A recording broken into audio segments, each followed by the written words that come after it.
Muito bem, pessoal, vamos então ao comentário das questões da prova para analista no cargo de Direito. Vamos lá, a nossa primeira questão, e dizia o seguinte: para que a área de um quadrado de lado L seja igual ao perímetro de um triângulo equilátero de mesmo lado L, devemos ter L igual a. Resolução: L ao quadrado é igual a 3L. Por quê? A área do quadrado é L ao quadrado e o perímetro do triângulo equilátero é 3L. Sendo assim, L ao quadrado, a área do quadrado, é igual a 3L, perímetro do triângulo equilátero. Como L tem que ser diferente de zero, porque é lado do triângulo equilátero, é lado do quadrado, eu posso fazer o cancelamento do L nos dois membros desta igualdade. Resulta, então, L igual a 3. Portanto, a nossa resposta é letra B de bola. Na questão de número 22, diz o seguinte: um viajante tem 3 cantis de água de mesmo volume, A, B e C. Inicialmente, o cantil A está cheio de água e os cantis B e C estão vazios. O viajante decide transferir 40% da água do cantil A para o cantil B e, em seguida, transfere 60% da água restante no cantil A para o cantil C. Após estes procedimentos, qual a parte do volume total de água ficou no cantil A? Então eu quero saber, após a retirada de 40% da água do cantil A e a retirada de 60% da água restante no cantil A, qual é o percentual que fica no cantil A? Nós vamos usar aquela ideia de descontos sucessivos. Ora, se foi feita uma retirada de 40%, o fator de desconto é 0,6, o que equivale a dizer que fica somente 60% da água que havia. Para a nova retirada de 60% do total da água que restou, o fator de desconto é 0,4, o que indica que fica 40% da água restante dentro do cantil A. Portanto, eu multiplicando os fatores de desconto 0,6 por 0,4, eu encontro 0,24, que indica aí uma porcentagem de 24% restante, ou seja, 24% é o que sobra do cantil A. Portanto, a alternativa correta é letra C de carambola. A questão de número 23 é uma questão de proporcionalidade. Diz assim: João, Luiz e Manuel moram juntos e decidem dividir o custo da conta de luz proporcionalmente ao seu salário mensal. Sabendo que João recebe o dobro que Manuel recebe e que Manuel recebe o triplo de Luiz, pode-se afirmar que Luiz pagará. Ora, essa questão envolve proporcionalidade, uma noção de proporcionalidade, mas principalmente a ideia de porcentagem. Olha, se Luiz recebe X, o Manuel recebe 3x, porque recebe o triplo de Luiz, já que recebe proporcionalmente ao salário. João recebe 6x, já que recebe o dobro de Manuel, e Manuel recebia 3x. O total, já que Luiz recebe x, Manuel 3x e João 6x, o total é que eles juntos receberão 10x. Logo, Luiz recebe um percentual que pode ser calculado fazendo a parte que Luiz vai receber, x, dividido pelo todo que se tem, que é 10x. X dividido por 10x dá um décimo, que é 0,1, que indica 10%. Portanto, Luiz paga 10% da conta de luz. Alternativa correta, letra C. Uma pessoa obtém um empréstimo junto a um banco, diz a questão de número 24, no valor de R$ 6.500, pagando juros simples mensais. Após 12 meses, o valor necessário para a quitação da dívida com o banco, que é o chamado montante, é R$ 7.475. Logo, a taxa de juros simples mensal do empréstimo é de. Eu quero a taxa de juros simples mensal. Veja que já está tudo em meses. Tempo em meses, a taxa é mensal, então é só jogar na fórmula. Lembrando, então, que nós temos que primeiro encontrar primeiro os juros, porque eu tenho o capital, que é 6.500, tenho o montante, que é 7.475, e tenho o tempo, 12 meses. Eu quero a taxa. Para jogar na fórmula de juros simples, eu preciso dos juros. O montante é o capital mais juros. Lembra? O montante é o que acumula, é o que você emprestou ou pediu emprestado, que é o capital, mais os juros, que é o que rendeu. Os juros, portanto, é o montante menos o capital inicial. Juros, portanto, R$ 975. Aí você aplica a fórmula de juros, lembra daquela formulazinha? Juros igual a CIT, os juros é 975, isso vai ser igual ao capital, que é R$ 6.500, multiplicado pela taxa, que é o que eu estou querendo calcular, multiplicado ainda pelo tempo em meses, 12 meses.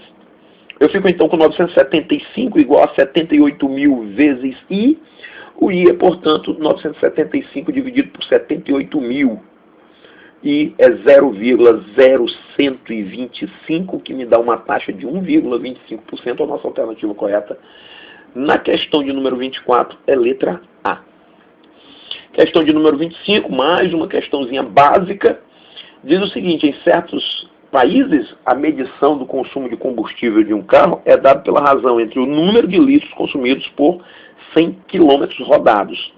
Se um carro consome 8 litros de combustível para rodar 100 km, então podemos dizer que este carro faz. Ora, pessoal, eu quero saber qual é o consumo na unidade que a gente usualmente tem aqui no Brasil, quilômetros por litro. É o que as nossas alternativas nos induzem. Então, o que eu tenho que fazer? Ora, eu sei a quilometragem, 100 km, eu sei a quantidade de gasolina que é gasto, são exatamente 8 litros, então quantos quilômetros faz por litro? Eu considerei essa questão uma questão de operação fundamental. Nem regra de 3 eu preciso fazer, basta pegar 100 quilômetros e dividir por 8 litros. Então 100 quilômetros dividido por 8, faz a divisão direitinho, dá 12,5 quilômetros por litro, a nossa alternativa correta. Na questão 25, a letra C de carambola. Na questão de número 26, nós temos: após uma festa de aniversário, o aniversariante está confuso sobre quem lhe deu certo presente. Ele sabe que o presente foi dado por uma ou mais das pessoas A, B, C e D, que podem ou não ter dado o presente em conjunto, simultaneamente, juntos. Sabe-se ainda que, se A e B deram o presente em conjunto, então a pessoa C não deu o presente. Se a pessoa D não deu o presente, então a pessoa C deu o presente. Terceiro, a pessoa C não deu o presente. Bem, pessoal, essa questão nós fizemos em sala de aula praticamente idêntica, né? Igual praticamente, vamos dizer assim. Podemos dizer que o presente foi dado apenas pela pessoa A, o presente foi dado apenas pela pessoa B. Vamos ver o que pode fazer nessa questão. A primeira coisa é lembrarmos que, quando a condicional é verdadeira, afirmar a primeira parte da condicional garante afirmar a segunda. E negar a segunda garante negar a primeira. Lembra disso? Afirmar a primeira garante afirmar a segunda. E negar a segunda garante negar a primeira. O que ele me deu foi duas condicionais verdadeiras e um ponto de partida. Olha, eu ajeitei aqui direitinho, ficou assim: A e B, então não C. A e B, então não C. Se A e B deram presente juntos, então C não deu presente. Se D não deu presente, então C deu presente. Se C não deu presente, é o nosso ponto de partida. O que eu posso garantir? Ora, não C é o nosso ponto de partida. Então, onde tem C? Eu tenho C logo na segunda proposição, o C na segunda parte. Ora, se não C é verdadeiro, C é falso. E se C é falso, negar a segunda garante negar a primeira. Não D também é falso. Observe que você não tem na primeira proposição o não D, nem o D. Você então pega a segunda parte da primeira proposição, que é não ser, e bota como verdadeiro. Não ser é verdadeiro? É. Na condicional, o que eu sei? Afirmar a primeira garante afirmar a segunda, e negar a segunda garante negar a primeira. O que foi que ele fez? Ele afirmou a primeira. Afirmar a primeira nada me garante sobre a segunda.